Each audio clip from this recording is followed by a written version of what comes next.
So after installing this and using it for a few, I realized that it's actually fairly easy to open this thing up. And what you're going to do is you're going to push right in here and just twist. Come around the other side, push in, twist. Comes off. And these things here, they're not for the specialized thing that makes this so easy to load. That's just how it ratchets in. Okay, just wanted to correct that. This is actually two pieces of plastic that go together, and has to be a channel inside there, and that's what's allowing this to be loaded from any direction. It works really good, and actually even putting it back together is not that hard. You just want to make sure that you get both clicks in there. Now, as far as the original head that comes on the Kobalt, there is one part of it that I kind of glossed over. That's actually kind of hard. I mean, you just press those in, pull this guy out, and it's removing this bump head. All right. So you want to push down. I'm going to set it down.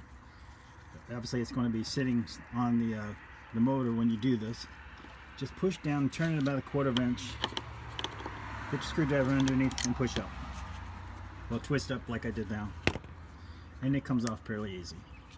There's a little piece of metal inside here that'll come out, and you kind of want to keep that as if you're going to use this again. I don't know how necessary it is, but it'll keep some of the wear down.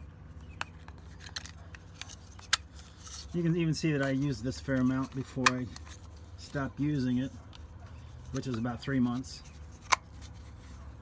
Let's skip this step.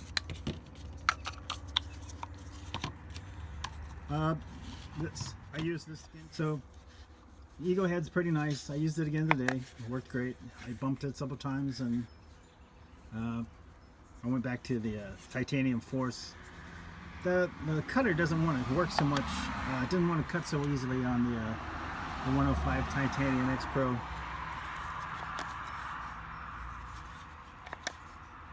And I guess I was using close to metal or concrete, so I was using some of the extra line.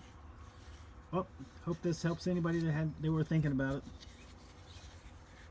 Thanks.